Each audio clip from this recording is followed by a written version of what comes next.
పిత పుత్ర పవిత్ర ఆత్మనామమున amen.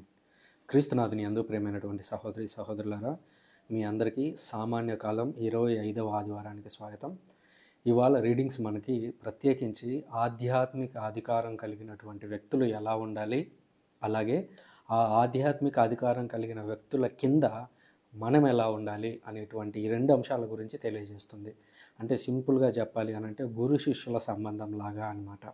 So పైన ఉన్నటువంటి గురువులు కావచ్చు, బిషపులు కావచ్చు, విశ్వాసుల పట్ల ఎలా ఉండాలి, అట్ ది సేమ్ టైం ఈ విశ్వాసులు ఎవరైతే ఉన్నారో వీరు తమ యొక్క యజమానుల పట్ల లేదా తమ పైన అధికారులుగా ఆధ్యాత్మిక అధికారులుగా ఉన్న వారి పట్ల ఎలా ఉండాలి అనేటువంటి అంశం గురించి ఇవాళ రీడింగ్స్ చాలా లోతుగా తెలియజేస్తున్నాయి. మొదటిది గమనించినట్లయితే మనకి ఆమోసు గ్రంథం నుంచి మొదటి రీడింగ్ కనిపిస్తుంది. ఆమోసు ప్రవక్త గురించి గమనించినట్లయితే యేసుక్రీస్తు పుట్టడానికి దాదాపు 750 సంవత్సరాల క్రితం జీవించినటువంటి వ్యక్తి ఈ ఆమోసు. ఈ ఆమోసు జీవించినటువంటి కాలానికి ఇజ్రాయేల్ దేశము అనేది రెండు భాగాలుగా విడిపోయి ఉంది. ఇజ్రాయేల్ దేశం పైనుంచి కింద వరకు ఉన్నటువంటి ఒక స్ట్రిప్ లాగా ఆలోచిస్తే పైన ఉన్నదాన్ని ఇజ్రాయేలు అని పిలిచారు, కింద ఉన్నదాన్ని యోధా ప్రాంతం అని పిలిచారు. సో దావీదు కుమారుడు అయినటువంటి సొలొమోను తర్వాత కాలంలో అది రెండు ముక్కలుగా విడిపోయింది. విడిపోయిన తర్వాత పైన రాజ్యంలో ఒక రాజు ఉండేవాడు, కింద రాజ్యంలో ఒక రాజు ఉండేవాడు. పైన రాజ్యానికి రాజధాని ఏమో సమరియా, కింద రాజ్యానికి రాజధాని ఏమో యెరూషలేము. సో ఇప్పుడు ఈ పైన రాజ్యంలో జరుగుతున్నటువంటి సంఘటనగా ఈ ఆమోసు గ్రంథంలోని ఈ డీటెయిల్స్ అని చెప్పొచ్చు. సో ఇప్పుడు ఆమోసు గ్రంథంలో జరగడానికి ముందు ఏం జరుగుతుందంటే అక్కడ ఒక రెండవ యెరోబాము అనేటువంటి రాజు ఆ ప్రాంతాన్ని పరిపాలిస్తూ ఉన్నాడు. అయితే ఆ యెరోబాము ద్వారా వేరే ప్రాంతం ఈ ప్రాంతాన్ని పరిపాలిస్తూ ఉంది. ఆ ప్రాంతం ఏది అని అంటే అసిరియా సామ్రాజ్యం వాళ్ళు ఈ యెరోబామును కంట్రోల్లో పెట్టుకొని ఈ విధంగా ఆ రాజ్యాన్ని నిలుపుతూ ఉన్నటువంటి కాలం అది. అప్పుడు ఆ కాలంలో ఈ ఆధ్యాత్మిక అధికారులుగా ఉండాల్సిన అధికారులు ఎవరైతే ఉన్నారో లేదా రిలీజియస్ లీడర్స్ మతాధికారులు ఎవరైతే ఉన్నారో వారు ప్రజలను దోచుకోవడానికి సిద్ధమైపోయారు.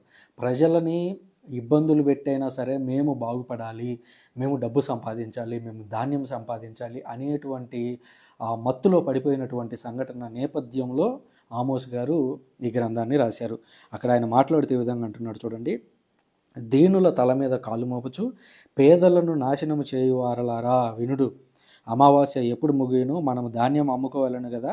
విశ్రాంతి దినము ఎప్పుడు దాటిపోవును, మనము మరలా గోధుమలను అమ్ముకోవాలను కదా. అప్పుడు మనం కొలమానములను తగ్గింపవచ్చును, తూకములను హెచ్చింపవచ్చును, దొంగ త్రాసులతో జనమును మోసగింపవచ్చును. అక్కడ ఉన్నటువంటి రిలీజియస్ లీడర్స్ ఒకవైపు, రెండో వైపు వ్యాపారులు ఒకవైపు. ఈ వ్యాపారులు కూడా ఎవరు కంట్రోల్లో ఉంటారు అని అంటే ఈ రిలీజియస్ లీడర్స్ కంట్రోల్లో ఉండేటువంటి వారు.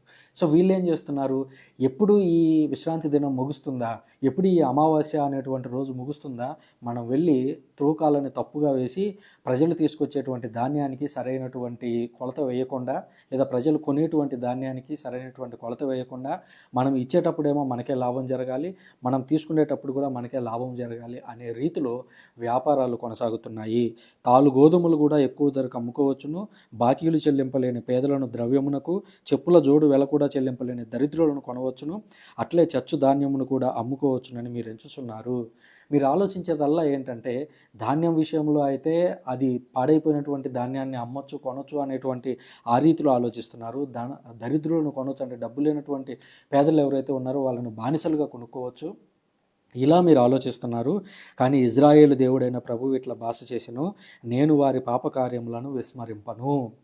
మీరు ఈ విధంగా భావిస్తున్నారేమో, ఓన్లీ విశ్రాంతి దినం ఒక్కరోజు సైలెంట్గా ఉండి దేవాలయానికి వచ్చి మేము పుణ్యాత్ములాగా ఉంటాము అని అంటే కుదరదు. మీరు చేసేటువంటి ప్రతి పనికి కూడా మీకు ఫలితం రాబోతోంది అని ఆమోసు ప్రవక్త ద్వారా దేవుడు హెచ్చరించాడు. పోప్ ఫ్రాన్సిస్ గారు కూడా ఈ రీడింగ్స్ని ఈ అధ్యాయంలోని విషయాలని ఎక్కువసార్లు ఉటంకించారు. ఆయన ఉటంకిస్తూ క్లరికలిజం అనేటువంటి మాటను వాడారు. మన పైన అధికారులుగా ఉన్నటువంటి గురువులు కావచ్చు, బిషపులు కావచ్చు, మీకు ఆధ్యాత్మిక అధికారం ఉంది కదా అని ప్రజలను పీడించుకొని తినొద్దు, పేదలను ఇబ్బందులు పెట్టొద్దు, ఒకవేళ వాళ్ళని పెడితే మనం ఇలాంటి తీర్పుని ఎదుర్కోవాల్సి ఉంటుందని పోప్ ఫ్రాన్సిస్ గారు గురువులని బిషపులని హెచ్చరిస్తూ ఉండేటువంటి వారు. ఈ రోజుల్లో మనం చూస్తూ ఉంటాము, దశమ భాగం ఇవ్వకపోతే మీకు శిక్షలు వస్తాయి, మీకు ఇబ్బందులు వస్తాయి అని చెప్పి భయపెట్టడం చూస్తూ ఉంటాము. అలాంటి వారందరికీ ఇది ఒక హెచ్చరికగా మనం చూడాల్సి ఉంది. ఇకపోతే రెండవ రీడింగ్ గమనించినట్లయితే పునీత పౌలు గారు తిమోతికి రాసిన మొదటి లేఖ 2వ అధ్యాయం 1 నుంచి 8 వచనాలు ఇక్కడ కనిపిస్తూ ఉన్నాయి. పౌలు గారికి తిమోతి సుపరిచితుడు. తిమోతి గారు పౌలు గారి ద్వారా యేసుక్రీస్తు గురించి తెలుసుకొని, పౌలు గారి దగ్గర నుంచి యేసుక్రీస్తు గురించి నేర్చుకొని, పౌలు గారి చేతనే అభిషేకించబడినటువంటి వ్యక్తి ఈ తిమోతి. ఈ తిమోతి ఎఫెసు నగరంలో బిషప్గా పనిచేసినట్లుగా మనం చూస్తూ ఉన్నాము. సో ఆ తిమోతికి ఆయన లేఖను రాస్తూ, క్రైస్తవులుగా జీవిస్తూ ఉన్నప్పుడు అక్కడ లోకల్గా ఉన్నటువంటి అధికారులు మనల్ని ఇబ్బందులు పెడతారు, అక్కడ ఉన్నటువంటి రాజ్య మతం మనది కాదు కాబట్టి ఆ రాజు ఎవరైతే ఉంటారో ఆ రాజు ఇబ్బందులు పెడతాడు. అలాంటి ఇబ్బందులు వచ్చినప్పుడు మీరు వారికి వ్యతిరేకంగా మారొద్దు, వారిని ద్వేషించొద్దు, బదులుగా క్రీస్తులో వారిని ప్రేమించండి, ఎట్ ది సేమ్ టైం వారి కొరకు ప్రార్థించండి అని పౌలు గారు ఇక్కడ సూచించడం కనిపిస్తుంది. రీడింగ్ చదువుతాను 1-8 వచనాల్లో. కనుక అన్నింటికంటే ముందు మానవులందరి కొరకు దేవునికి విన్నపములు, ప్రార్థనలు, మనవులు, కృతజ్ఞతలు అర్పింపవలెనని విన్నవించుచున్నాను. మనము సత్ప్రవర్తనతోనూ సంపూర్ణమగు దైవభక్తితోనూ ఎట్టి ఒడిదుడుకులు లేని ప్రశాంత జీవితమును గడుపుటకై రాజుల కొరకు తదితర అధికారులందరి కొరకై అట్టి ప్రార్థనలు సల్పవలెను. మనకి ఈరోజు క్రైస్తవులం కదా అని కష్టాలు వస్తుంటాయి, ఇబ్బందులు వస్తూ ఉంటాయి. అలాగని మనకు అధికారులుగా ఉన్నటువంటి ఇతర మతాధికారులు లేదా ఇతర మతానికి చెందినటువంటి నాయకులను మనం ద్వేషించకూడదు, వాళ్ళని విస్మరించకూడదు. బదులుగా వారి కొరకు ప్రార్థించాలి, వారు కూడా యేసుక్రీస్తును తెలుసుకోవాలి అని మనం ప్రార్థనలు చేయాలి తప్ప వారి పట్ల మనం ద్వేషభావాన్ని ఎప్పుడు కూడా వెళ్ళగక్కకూడదు. వారి కొరకు మనం సత్ప్రవర్తనతో మనం జీవిస్తూ వారి కొరకు ఏం చేయాలంట? ప్రార్థనలు, మనవులు, కృతజ్ఞతలు అర్పించాలి అని పౌలు గారు సూచిస్తూ ఉన్నారు.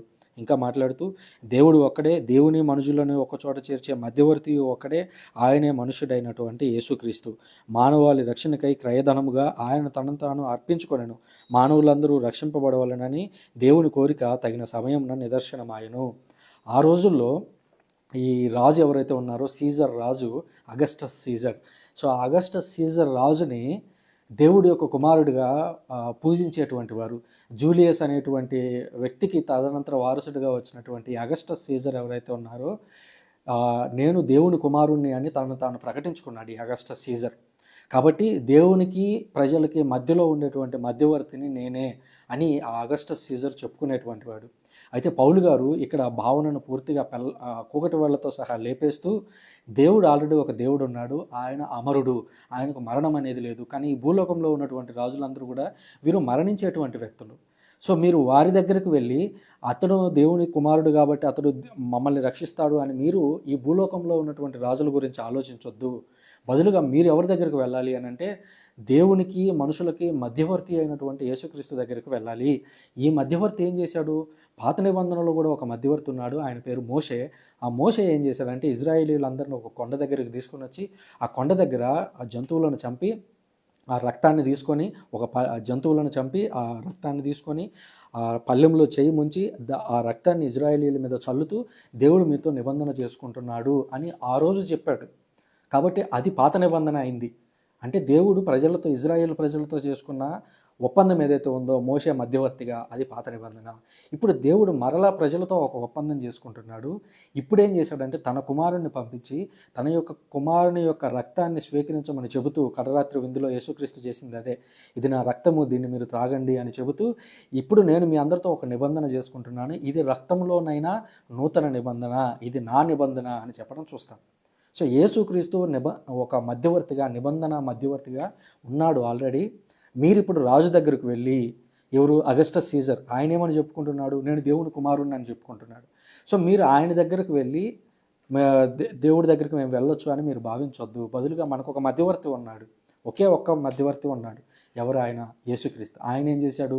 నిబంధన మధ్యవర్తిగా ఉండి మనల్ని దేవుని దగ్గరకు చేర్చాడు. దీన్ని ప్రొటెస్టెంట్ సోదరులు కొన్ని మార్లు తప్పుగా వ్యాఖ్యానిస్తూ ఉంటారు. ప్రొటెస్టెంట్ సోదరులు ఏం చేస్తారంటే మరియ తల్లి లేదా పునీతులు చేసేటువంటి ప్రార్థనలు తీసుకొని వచ్చి వారు మధ్యవర్తులుగా ప్రార్థనలు చేయడం ఏంటి అని ప్రశ్నిస్తుంటారు. మరియ తల్లి, పునీతులు మధ్యవర్తులు కాదు. వాళ్ళు మీలాగా మాలాగా అందరూ సామాన్యమైనటువంటి మనుషులు. కాకపోతే వారు దేవుని చెంత ఉన్నారు, మన కొరకు ప్రార్థిస్తున్నారు. వారు ప్రార్థన సహకారం అందించేటువంటి ప్రార్థనా పరులు లేదా ప్రార్థన అందించేటువంటి మధ్యవర్తిత్వ ప్రార్థనలు చేసేటువంటి వ్యక్తులే తప్ప వాళ్ళు నిబంధన మధ్యవర్తులు కాదు. నిబంధన మధ్యవర్తులు యేసుక్రీస్తు ఒక్కరే. కాబట్టి ఈ వచనంలోకి పునీతుల్ని, మరియ తల్లిని తీసుకొని వచ్చి ఇరికించకూడదు. పౌలు గారు చెప్తున్నటువంటి సందర్భం వేరు. ఆయన అగస్టస్ సీజర్ని యేసుక్రీస్తును పోలుస్తూ మనకు ఒక మధ్యవర్తే ఉన్నాడు, ఈ అగస్టస్ సీజర్ నేను మధ్యవర్తి అని చెప్పుకుంటున్నాడు, దేవుని కుమారుని అని చెప్పుకుంటున్నాడు కదా, అతనితో మీరు ఏకం కావద్దు అని చెప్పడం పౌలు గారి యొక్క ఉద్దేశం. ఇంకా మాట్లాడుతూ, అందువలన నేను దీనికి ప్రచారకునిగాను అపోస్తలుగాను అన్యులకు విశ్వాసమందు సత్యమునందు బోధకునిగాను నియమింపబడితిని. యేసుక్రీస్తు ప్రజలతో చేసుకున్నటువంటి నిబంధన ఏదైతే ఉందో, దేవునికి ప్రజలకు మధ్య యేసుక్రీస్తు మధ్యవర్తిగా జరిగిన నిబంధన ఏదైతే ఉందో, ఆ నిబంధనకు ఆ వ్యక్తికి సాక్షిగా నేను అపోస్తలునయ్యాను, ఆ వ్యక్తికి సాక్షిగా నేను ప్రచారకునయ్యాను, అన్యులకు విశ్వాసం గురించి చెప్పడానికి నేను వచ్చాను అని పౌలు గారు అంటున్నారు. కాబట్టి మీరు ఈ అగస్టస్ గురించి పక్కన పెట్టేయండి, మీరు ఓన్లీ యేసుక్రీస్తు గురించి ఆలోచించండి అని చెబుతూ, ఎల్లయడల పురుషులు క్రోధము కానీ తర్కము కానీ లేకుండా చేతులు మోడ్చి భక్తితో ప్రార్థింపవలనని నేను కోరుచున్నాను. మరి ఆ వ్యక్తి నేను రాజునని చెప్పుకుంటున్నాడు కదా, నేను దేవుని కుమారుడినని అగస్టస్ రాజు చెప్పుకుంటున్నాడు కదా, అలాగని అతన్ని ద్వేషించొద్దు. వారి కొరకు ప్రార్థించండి, ఆ రాజు కొరకు ప్రార్థించాలి, ఆ రాజును అనుసరిస్తున్నటువంటి వ్యక్తుల కొరకు ప్రార్థించాలి తప్ప వారి కొరకు మనము క్రోధముతోనో కోపంతోనో వాళ్ళ మీద కక్ష తీర్చుకోవాలనేటువంటి రీతిలో మనం ఆలోచించకూడదు. చేతులు మోడ్చి భక్తితో మనం దేవుణ్ణి ప్రార్థించాలి, దేవుడు మిగిలింది చూసుకుంటాడు అని పునీత పౌలు గారు ఇక్కడ తెలియజేస్తూ ఉన్నారు. ఇక సువార్త రీడింగ్ని మనం గమనించినట్లయితే లూకా సువార్త 16వ అధ్యాయం 1-13 వచనాల్లో యేసుక్రీస్తు ఒక చక్కని ఉపమానాన్ని చెప్పారు. ఆ ఉపమానాన్ని నేను చదవడం లేదు, బదులుగా మీకు వివరిస్తాను. అందులో యేసుక్రీస్తు మాట్లాడుతూ, ఒక యజమానుడు ఉన్నాడు, ఆ యజమానుడి దగ్గర ఒక సేవకుడు పనిచేస్తున్నాడు. ఆ సేవకుడు చేసినటువంటి తప్పుల కారణంగా ఈ యజమానుడు సేవకుడిని పనిలో నుంచి తీసేయాలనుకునేటువంటి విషయాన్ని ఆ సేవకుడిని పిలిచి చెప్పాడు, నేను ఇట్లా తీసేద్దాం అనుకుంటున్నాను అని అంటే, అప్పుడు ఆ సేవకుడు అతనికి కనువిప్పు కలిగింది. అయ్యో, ఇప్పుడు అతను నన్ను తీసేస్తే నేనేం చేయాలి, నెక్స్ట్ నా పరిస్థితి ఏమవుతుంది, కాబట్టి ఇప్పుడు నేనేం చేయాలంటే, ఒకవేళ ఈయన నన్ను తీసేసినా తదనంతరం నాకు తోడుగా ఉండడానికి కొంతమంది సన్నిహితులను వెతుక్కోవాలి, కొంతమంది స్నేహితులను నేను వెతుక్కోవాలి అని చెప్పి ఈ సేవకుడు ఏం చేశాడంటే, ఈ యజమానుడికి అప్పుపడి ఉన్నారు కొంతమంది వ్యక్తులు, వాళ్ళందరినీ పిలిపించాడు. వాళ్ళందరూ ఎల్లయ్య, పుల్లయ్య, మల్లయ్య ఉన్నారు. ఏమయ్యా ఎల్లయ్య, నీకు ఎంత డబ్బులు ఇవ్వాలి, నువ్వు మా యజమానికి ఎంత డబ్బులు ఇవ్వాలి అని అంటే, నేను 100 రూపాయలు ఇవ్వాలయ్యా అని అంటే, సరే 100 కాదు, నువ్వు 50 రూపాయలు ఇవ్వో, పత్రం ఉంది కదా, రాసుకున్నటువంటి పత్రం, అందులో 50 అని రాసుకో అని ఈ సేవకుడు వాళ్ళ యొక్క డబ్బు వివరాలను మారుస్తున్నాడు. ఎల్లయ్య అయిపోయాడు, పుల్లయ్య నువ్వెంత ఇవ్వాలి, నేను 200 ఇవ్వాలయ్యా, సరే 150 ఇవ్వో అని చెప్పి కాస్త తగ్గించాడు. మూడో వ్యక్తి ఉన్నాడు, పుల్లయ్య, ఆయన కూడా డబ్బులు ఇవ్వాలి, ఎంత 500 ఇవ్వాలి, సరే నువ్వు 300 ఇవ్వో చాలు అని వాళ్ళ నుంచి ఇవ్వాల్సినటువంటి డబ్బును తగ్గించాడు. అంటే వాస్తవంగా ఇక్కడ ఏం జరుగుతుంది గమనించండి, యజమానుడికి రావాల్సినటువంటి డబ్బు తగ్గుతుంది అక్కడ. కానీ ఇప్పుడు సేవకుడు ఏం చేస్తున్నాడు, యజమానుడి కొరకు పనిచేయడం మొదలు పెడుతున్నాడు. ఇప్పుడు అతడు సేవకుడు ఆలోచన విధానం వేరు. ఏమని, నేను ఒకవేళ ఈ యజమానుడు నన్ను తీసేస్తే ఇవ్వాల్సిన డబ్బులు ఇవ్వాల్సిన వాళ్ళు ఉన్నారు కదా, వాళ్ళకి నేను తగ్గించాను కాబట్టి వాళ్ళు నాకు సహకారం అందిస్తారు అనేటువంటి ఉద్దేశంతో ఆ వ్యక్తి ఆలోచిస్తున్నాడు, ఎవరు, సేవకుడు. కానీ యజమాని ఏం ఆలోచిస్తున్నాడు, సరే వాడు చివరికి తెలుసుకున్నాడు, నేను పని చేయడం లేదని గ్రహించాడు, కానీ ఇప్పుడు నేను తీసేస్తానని చెప్పిన తర్వాత వాళ్ళని పిలిపించి ఎంతో కొంత పని చేస్తున్నాడు. అతను 100కు 100% రికవరీ చేశాడు అంటే చేయలేదు, బట్ 100 రావాల్సిన వాడి దగ్గర 50 రికవరీ చేశాడు, 200 రావాల్సిన చోట 150 రికవరీ చేశాడు, అంటే ఎంతో కొంత పని కనపడుతూ ఉంది. సో ఈ ఉపమానాన్ని చెప్పి మనం కూడా ఆయనలాగా ఉండాలి అని చెప్పి యేసుక్రీస్తు చెప్పాడు. మరి ఈ ఉపమానం నుంచి మనం నేర్చుకోవాల్సింది ఏంటి, మరి సేవకుడిలాగా ఉంటే, సేవకుడు తన స్వార్థం గురించే తను ఆలోచించుకున్నాడు కదా అని అంటే, తన స్వార్థంలో కూడా యజమానుడికి ఉపయోగపడేలాగా మారాడు. ఈరోజు సృజన అనే నేను కావచ్చు, మీరు కావచ్చు, ఎవరైనా సరే మనం దేవుని యొక్క చేతిలో పనిముట్టుగా మారాలి అని అంటే, మనం 100కు 100% పని చేయాల్సిన అవసరం లేదు, కానీ మనం దేవుని పట్ల ఎంతో కొంత విశ్వాసాన్ని చూపించగలుగుతున్నామా. యేసుక్రీస్తు కూడా అంటాడు కదా, ఆవగింజంత విశ్వాసం ఉంటే చాలు అని. మరి ఆ ఆవగింజ అంటే చాలా చిన్నదే అది, మరి అంత విశ్వాసమైనా మనం చూపించగలుగుతున్నామా. ఇక్కడ ఆ సేవకుడు అదే చేశాడు, తన క్షేమం గురించి ఆలోచించుకున్నాడు. ఇప్పుడు మనం కూడా అదే చేయాలి, మన క్షేమం గురించి మనం ఆలోచించుకొని, అయ్యో నేను నరకానికి వెళ్ళకూడదు, నేను దేవుని సన్నిధికే వెళ్ళాలి, దేవుని సన్నిధికి వెళ్ళాలంటే ఏం చేయాలి, ఈ పనులు చేయాలి, కనీసం ఆ పనులు చేయడానికి సిద్ధమవుదాం, ఎంతో కొంత ప్రయత్నం చేద్దాం. మన ప్రయత్నం మనం చేస్తే యజమానుడు మనల్ని క్షమించేటువంటి అవకాశం ఉంటుంది. సో ఈ విషయాన్ని మనం ఎల్లప్పుడూ కూడా గుర్తుంచుకోవాలి. ఇకపోతే సేవకుడు చేసినటువంటి రెండో అంశం ఏమిటంటే, ఒకవేళ యజమానుడు నన్ను తీసేస్తే, అంటే యజమానుడు నా మాట వినకపోతే నాకు సహాయం చేయడానికి కొంతమందిని వెతుక్కోవాలి అని ఆ ఎల్లయ్య, పుల్లయ్య, మల్లయ్యని వెతుక్కున్నాడు. అంటే ఆ సహాయం ఇతనికి యజమానికి అప్పున్నటువంటి వ్యక్తులకి తగ్గించడానికి, వాళ్ళకి ఫేవర్ చేయడానికి సిద్ధమయ్యాడు. ఈరోజు మనం కూడా మనకు ఫేవర్ చేసే వాళ్ళని వెతుక్కోవాలి.